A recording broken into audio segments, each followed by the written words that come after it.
Welcome to Polaris Live. This is Sarwar Kashmeri welcoming our viewers from around the world to this series of programs on the United States and China and the world. This program is brought to you live in conjunction with the Foreign Policy Association of New York. I'd like to recommend and remind our viewers that you can ask questions throughout this program using the comment button on the right-hand side of the screen. Time permitting, we'll get to as many of them as we can. My guest today is Dewi Fortuna Anwar. Professor Anwar is a research professor at the Indonesian Institute of Sciences, LIPI, and the National Research Institute, a member of the Indonesian Academy of Sciences and vice chair of the Habibie Center in Jakarta. Professor Anwar served as Deputy Secretary for Political Affairs and then as Deputy for Government Policy Support in the Government of Indonesia. Please welcome to Polaris Live, Professor Anwar. Assalamu alaikum, Professor. Waalaikumsalam. How are you today? Fine, thank you. Yeah. What's the weather like in Jakarta? Well, it's morning here, and it's still a bit cloudy. It's been raining every afternoon in Jakarta. Yeah. Fantastic. Well, we are so happy you're with us. You're an important voice from Asia. I wanted to ask you, a few years ago, you said concerns about China as it grows is inevitable. It's not just regional, it's global. We are all competing. It's just that at the moment, the Chinese are out competing everybody else. So in light of the COVID pandemic and the war in Ukraine, would you still use this description today? Yeah. Before I start, Sawa, I'd just like to add some affiliation changes. Please. As of September 2021, the Indonesian Institute of Sciences, or LIPI, has been integrated into a new super agency, which integrated all the state research institutions. And now it's called National Agency for Innovation, for National Research and Innovation Agency, or BRIN. That's, yeah. So the affiliation will be Dewi Fortuna Anwar BRIN now. Okay, well, that sounds like quite a weighty organization, and I'm sure very weighty. It's a super body because now all the previous institutions like the space and other institutions have all been integrated into this one super body. It must be much more effective than the separate institutions, I suppose. There's a lot of controversy about that. The idea of creating a critical mass, pulling all of the resources together, both money, equipment, and human resources, the idea behind that. But we won't go into that because there's a lot of debate about whether big is beautiful or whether small is more agile. But coming back to the questions whether China is still out competing everybody else. As we know, China has been affected by COVID-19. In fact, the origin of COVID-19 is from Wuhan, from China, and we know that even now, while the rest of the world is already slightly relaxing about COVID, China remains very strict about it. The recent lockdown and so on, and like everybody else, the supply chains problems in China have been affected. The economy has been affected, and factories have been closed. But everybody else in the world it's also been affected. Indeed. So when and given the fact that China has been the factory of the world, yes, a slowdown, the shutdown in factories in China do not automatically lead to the spring up of factories in Vietnam or Indonesia. Although that was some of the ideas. Even before COVID, the trade war launched by President Trump against China was expected to provide us, with dividends, in the sense that the resources other countries would then resource their products from other parts of the world. But it's not that easy because Indonesian economy, Southeast Asian economies are equally dependent on China. So yes, China has been affected. There's been a slowdown in the economy, but so has the rest of the world. And while there have been attempts, to reduce dependency on China, to remove, this chokehold that China has on the global supply chain, because it could be affected, by COVID or by disruptions in transports, that would enable, other countries also to maybe have some of the industries.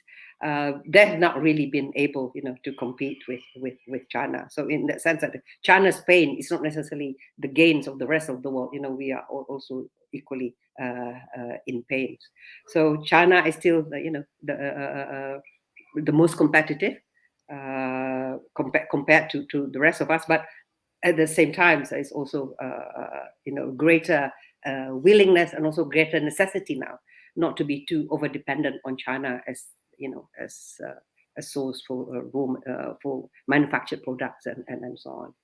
Well, it's interesting, Professor Anwar, that even as we speak, word is filtering out from Washington that President Biden is giving very serious thought to removing many of the sanctions that President Trump put on. Because, as you know, the inflation rate in America is larger now than it has been in 20 years. And we're running out of options to reduce the rate. And one way of reducing it is to reduce the sanctions on Chinese goods imported into America. So it's surprising a lot of people, and it's too early to get editorials out on this, but I just thought, in view of what you've said, that isn't this an interesting way that it comes around in a circle? And even though we are trying to cut down the dependencies, it's very hard. Well, it is very hard. This is part of this.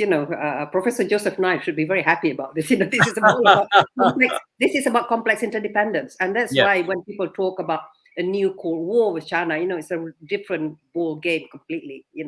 From the real Cold War between the United States and Soviet Union, where it's about geopolitics, it's about ideology, not much economic about it. But now, if you remember in 2008, during the Wall Street crash, the one country that was most furious was China, because most of its money is in Wall Street. So American pain is not China's gain either. If American economy tanks, it's Chinese money that is also suffering. And the most of those people who complains about factories shutting down in China is Apple, and all of those various companies in the United States, where it is no longer competitive, to produce all of those spare parts. But now, because of COVID, not because of geopolitics or geostrategic, but because of the challenges to supply chain can happen because of non-traditional security threats, like diseases. Now, so now I think it is imperative for us, not to be too dependent on one source of supply. So that makes sense also, to regionalize, to localize, and to make the distance much shorter in terms of supply chains. Because during the early days of COVID, none of us had the masks. None of us have the personal, protection equipment, because they're all produced in China. Yes. And it's not that easy, to build the factories overnight. But we have to do it.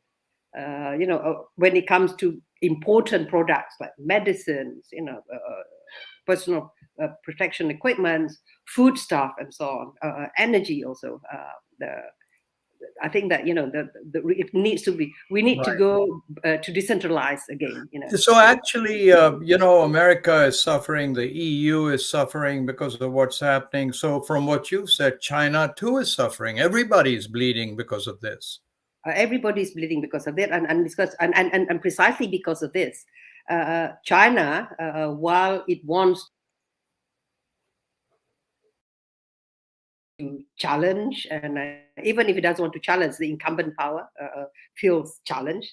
China is the one country that has benefited the most from the multilateral system, from the WTO, from the peace and security that the Asia-Pacific and the Indo-Pacific region have enjoyed, from the open market access. China is the one that is most hurt by protectionism. In the old days, I remember, the developed countries, the industrialist countries, talk about free trade, while the developing countries talk about fair trade. Now, increasingly in its developed countries like the United States, there's talk about not free trade so much as fair trade. And of course, this is also affecting China. And the United States remains a very important market for China, and the EU remains a very important market for China as well. It's also a very important place for them for investment. So I say the whole world is very connected. But at the same time, there is also an important reason for us to not to be over dependent on one single market or one single supplier of raw materials or intermediary products. I want to pursue this trade issue a little more, Professor Anwar. President Biden just returned from Asia, where he introduced America's latest commercial initiative, right? The Indo-Pacific Economic Framework, to try and regain some of the commercial initiative from China. Asian reaction to the U.S. initiative appears very lukewarm. Indonesia, for instance, cautioned that the Indo-Pacific Economic Framework shouldn't be used, quote, to contain other countries, which was widely interpreted in the U.S. as meaning China. Also lukewarm responses from Vietnam, Malaysia, Singapore. You're a strategist. What do you think is happening to America's trade strategy with the fastest growing region in the world? Do you think we're misfiring? Do you think there's something missing? How do you see it there? Well, because, the United States took the initiative first with TPP, Trans-Pacific Partnership, where it was labeled as a high standard, higher quality free trade. And a lot of countries in the region joined that. Indonesia was not a party to that because Indonesia felt at the time that it was not ready to join this higher standard. But then America pulled out of that TPP, and other members of that has developed, a newer version, this more, what they call it, this comprehensive progressive TPP. At the same time, you have the RCEP, the Regional Comprehensive Economic Partnership, where the 10 ASEAN countries plus the 3+ countries, China, Japan, and South Korea, plus Australia and New Zealand, and initially India too, but India opted out. But United States not part of that. So there are so many things going on in the region. And the United States was left out of all of these initiatives, at the Washington owns decision, and now it's coming in, trying to come in with a new initiative, not to rival ICP, but but this is seen as an alternative to China's BRI, because China's BRI is it's not a multilateral framework. It's a China's driven initiative. China's money. And China signed bilateral agreements with different countries, including with a lot of ASEAN countries and South Asia and Africa. So there, with China, China's BRI at the bilateral level, and then you have ASEAN-China free trade, China with the whole of the ASEAN countries, and then within there are CEP, a Regional Comprehensive Economic Partnership, where China is also a major player there. So China has a lot of balls, on the table at the bilateral level, at the bilateral, multilateral, ASEAN, China, and then at the multilateral level, which is the regional CEP. So the United States at the moment, and China is of course already a member of APEC. At the moment, the United States only has APEC, which is not a free trading arrangement. It's more economic cooperation, development cooperation, and exactly. Yeah, and now comes the IPEF, the Indo-Pacific Economic Framework, which 7 ASEAN countries have joined. But clearly, we want to hear more about the details, before we talk about whether this is really a serious alternative or a complement. And we would like to see it not as an alternative, but as a complement, to giving us more choices. And I think that is precisely the language that's been made by the United States. It didn't say, the United States didn't say, this is an alternative too. But this is rather, to provide countries with choices, and I think that's why 7 ASEAN countries have signed on to that. Yes. But what they've actually signed on, remains to be seen, because when the monies are being mentioned, the figures like 150 million dollars have been mentioned. And of course, this is, it's not small, but it's not huge. It's not huge, given the fact that China, with its various initiatives, has some $150 billion, invested in the region. So in that sense, it is important that the United States comes out with a new economic initiative. Right. It's been waited long, this promise. In fact, at the end of Trump's administration, he also talked about, having more economic substance. But we are still waiting, and it would be a non-starter if this initiative is seen as a strategy that would have geo-strategic implications. When Indeed. people want to trade, people want to trade. Yes. Whatever the impacts would be, should be a side effect, not the primary. Not the primary. Do you think that the U.S. strategy suffers from too many guns and not enough butter, if I may use that phrase? And I'm just asking because we have this focus on Asia, but much of it seems to be very military, and we seem to misfire Solomon Islands, for example, where China was able to do things there. Do you think that American strategy needs to be recalibrated, Professor Anwar? Well, I remember when I wrote my thesis on Indonesian foreign policy and ASEAN, the background 1967 and so on, that was the height of the Cold War. Right. And the primary enemy then was, one of the greatest threats was China. In the Vietnam War, of course, the Vietnam was assisted by the Soviet Union, but it was really China. The strategy then, why the United States backed ASEAN and the policy of the United States and Japan at the time was in tandem. The United States provided the security for the region, while Japan took, the economic responsibility.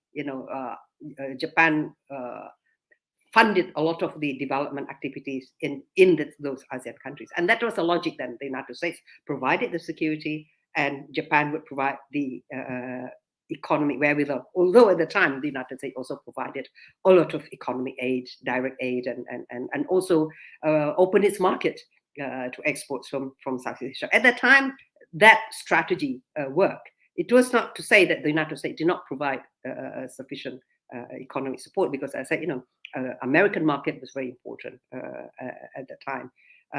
But now with China becoming a real, economic global player, clearly there is, the policy needs to be recalibrated as far as the United States is concerned. It's not sufficient anymore to compete in the region only providing the security mantle. Though I have to say, do never underestimate the security mantle that's provided by the United States. Indonesia has always been free and active foreign policy, non-aligned and so on. But now I do not have an official capacity, so I can say this, openly. We are enjoying a free ride because all of the ASEAN countries during the Cold War, when we faced the Vietnam War, the whole of Indochina falling under communism and the China threat and so on, ASEAN countries were able to devote their resources, their scarce resources, the money, the attention, the energy, and the policy to developing internally. ASEAN at the time was developed to ensure friendly relations with each other. But after that, for years, ASEAN countries really just became very inward looking. They didn't have to worry about securing their maritime borders. Indonesia didn't, Indonesia's huge maritime areas, we didn't have to worry about ensuring, that. That's why if you look at Indonesia's strategic culture, its security posture is the emphasis always been on the army, on the land, not to worry too much about the maritime domain and so on, because they're saying that the Seventh Fleet is around, because there's that guarantee. Yes. And I don't think that should be taken for granted.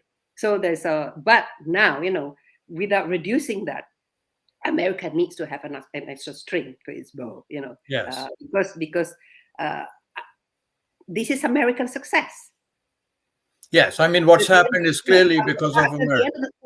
After the end of the Cold War, remember President Bill Clinton and said, we talk, this economy now is stupid, internally, but globally also, it's about climate change, about the environment, about the economy, and bringing China into the World Trade Organization and so on.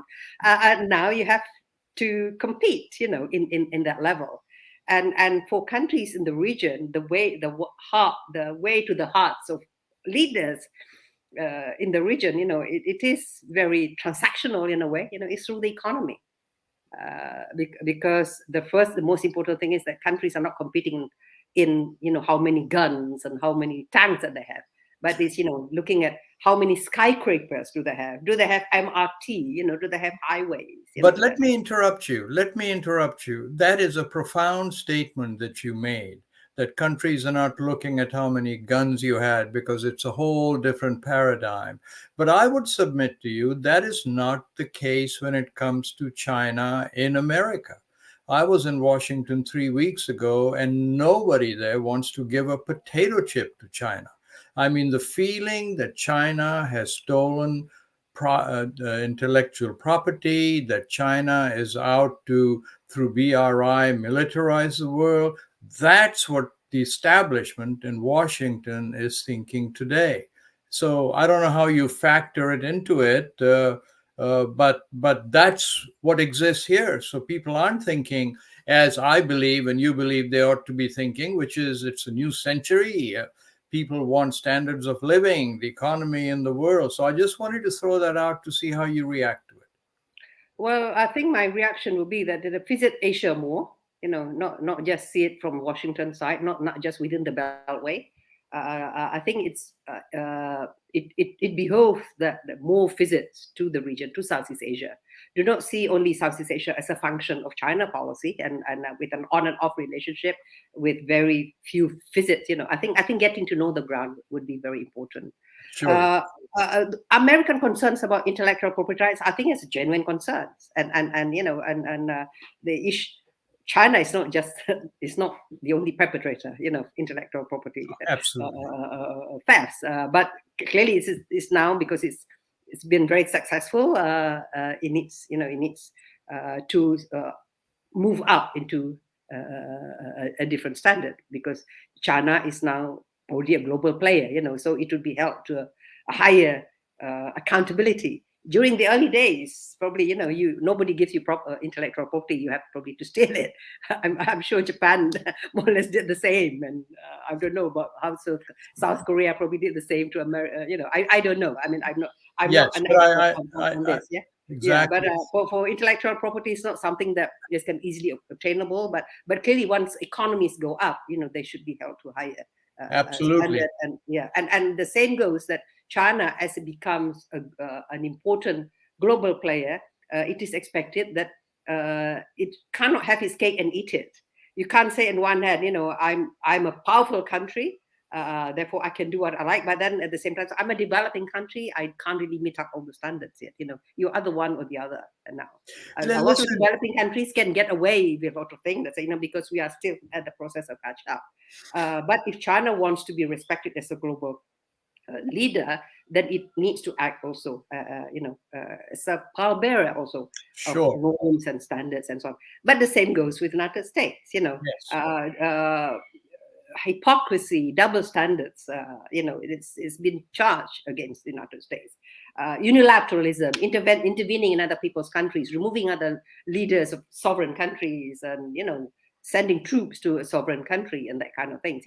This is a behavior that's been has been leveled at the United States, and I think the United States also needs to be much more introspective about this.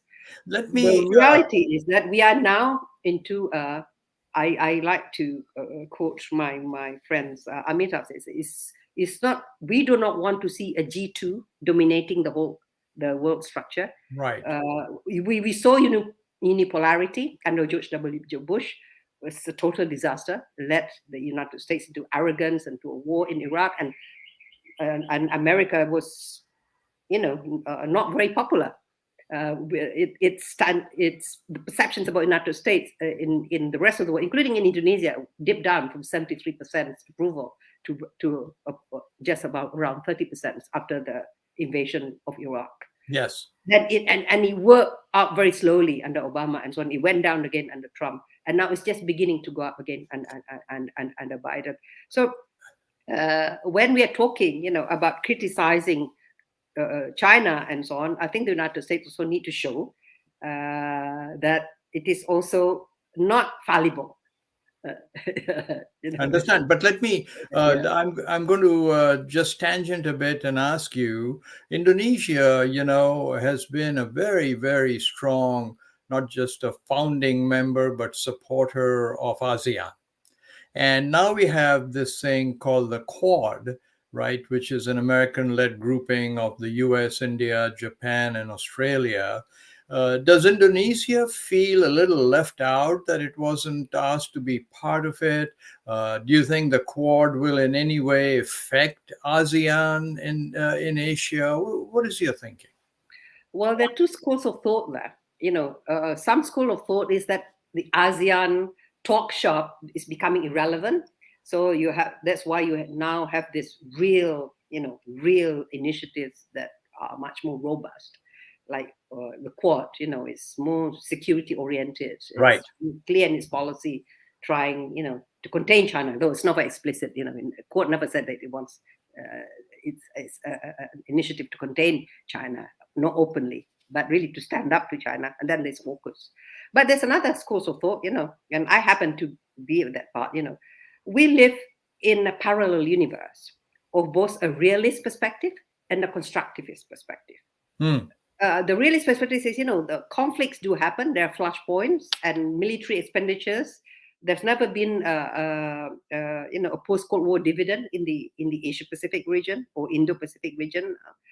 Countries have not reduced their arms expenditure because of expectations of peace, because in this part of the world, as countries move up in their economic well-being, as they have more disposable incomes, they do modernize their weapons and so on. And there are so many flashpoints and areas of competition. So the realist perspectives has always been there. Countries do try to look after their national interests.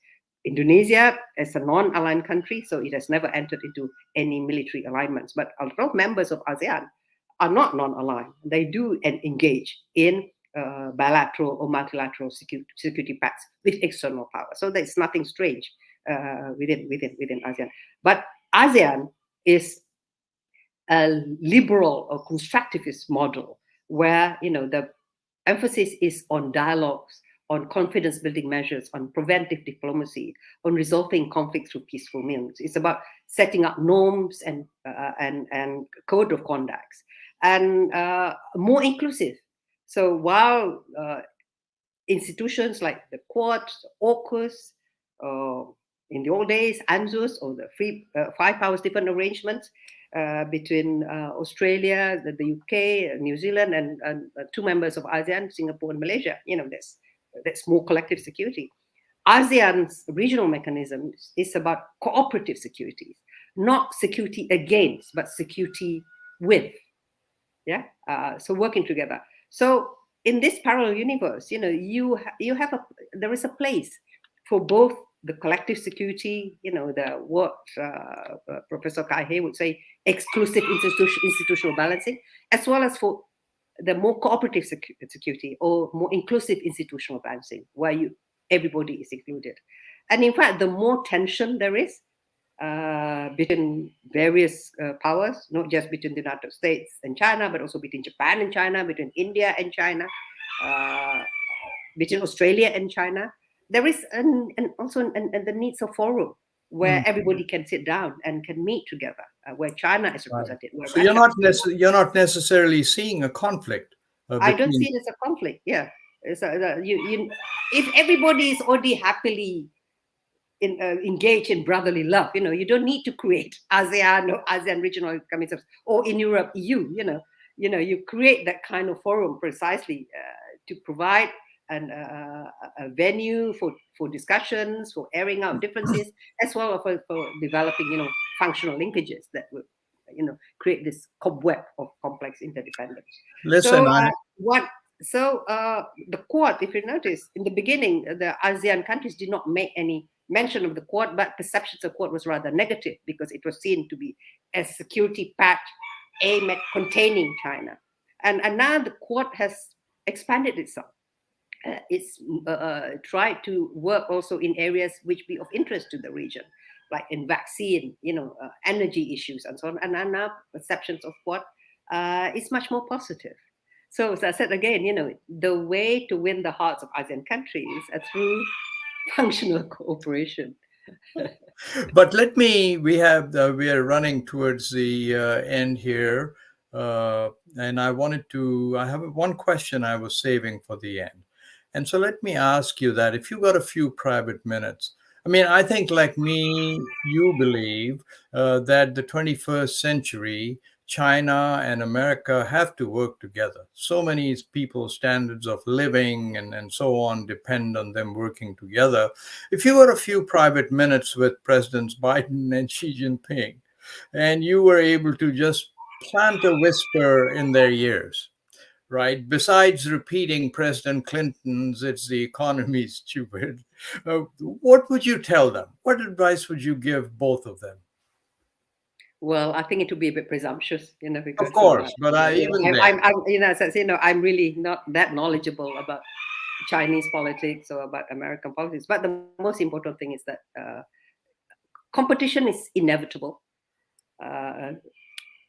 China and the United States will be strategic competitors for eons to come if they remain the two major dominant powers. At the moment, according to the Lowy Power Index, the only two superpowers in the world are the United States and China. Yes. The rest are like, Russia, India, Japan are in the lower rank. They're major powers. Yes. And Indonesia and so on are the middle powers. One day, India will probably go up also in the rank. So maybe there'll be more people at the top table. It's managing that kind of things, So I think the doctrine of the Sisyphus trap, we need to walk away from that, that it is inevitable, for empires to collide.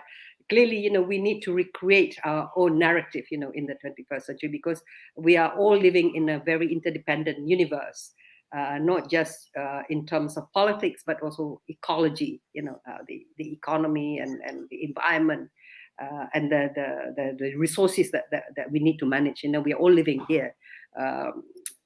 Nuclear power being fired in one part will affect, radiation in other parts. Indeed. So just manage the competition. For us, for smaller countries, for middle powers, for the middle power moment, the competition is good because that gives interest to us. Otherwise, if they what ASEAN countries fear, what middle power countries fear is not equally feared. It's not just the open clash, but the making love of two superpowers. Where they get decide, as I say, G2 is just as untenable for us. If Beijing and China just decide, Beijing and Washington, they say, we divide the sphere influence. You go this way, we go this way. And you control that. That would be terrible. There would be no living space for us. Indeed. So strategic competition, as long as it is managed, it is good for us. As long as it doesn't lead to arms being fired, as guns being fired. Well, I hope you'll come back again. We run out of time, Professor Dewi Fortuna Anwar. It was such a pleasure speaking with you. I'm sure everyone that listened in has learned a lot. And I just wanted to say thank you so very much. Well, thank you. It has been a pleasure. And I hope we'll meet again. Absolutely. Well, unfortunately, that's all the time we have. And as I mentioned earlier, you've been listening to Professor Dewi Fortuna Anwar from Jakarta, Indonesia, talking about security, economy, so on. This is Sarwar Kashmiri. I want to thank you for listening to Polaris Live, and I hope you tune in again soon. Until then, goodbye.